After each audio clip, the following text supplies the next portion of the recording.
निंदा करने का फल। चित्रगुप्त ने यमराज से पूछा, महाराज निंदा करने का क्या फल मिलता है? यमराज ने चित्रगुप्त को एक किस्सा सुनाया। एक राजा ब्राह्मणों को लंगर में भोजन करा रहा था।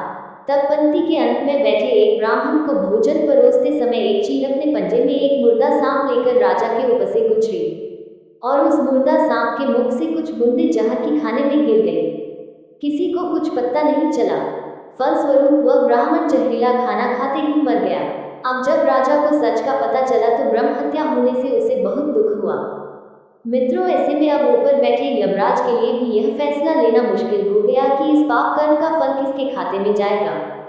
राजा, जिसको पता ही नहीं था कि खाना जहरीला हो गया है, या वह चील जो जहरीला सांप लिए राजा के ऊपर से गुजरी, या वह मुर्दा सांप जो पहले से मर चुका था।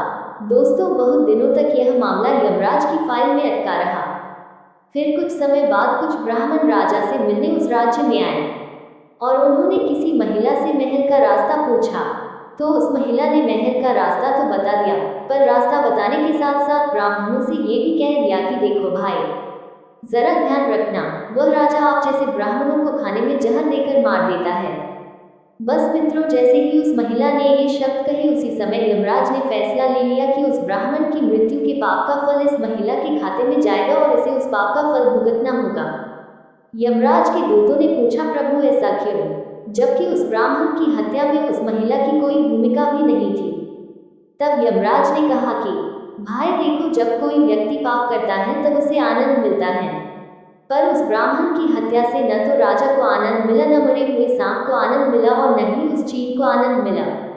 पर उस पाप कर्म की घटना का बुराई करने के भाव से बखान कर उस महिला को जरूर आनंद मिला।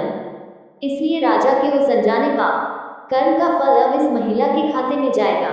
बस मित्रों, इसी घटना के तहत आज तक जब भी कोई व्यक्ति जब किसी दूसरे के पाप कर्म का बखान बुरे भाव से बुराई करता है, तब उस व्यक्ति के पापों का हिस्सा उस बुराई करने वाले के खाते में भी डाल दिया जाता है। दोस्तों, अक्सर हम जीवन में सोचते हैं कि जीवन में ऐसा कोई पाप नहीं किया, फिर भी जीवन में इतना कष्ट क्यों आया। दोस्तों, ये कष्ट और कहीं से नहीं बल्कि लोगों की बुराई करने के कारण उनके पाप कर्मों से आया होता है, जिनको यमराज बुराई करते ही हमारे खाते में ट्रांसफर कर देते हैं।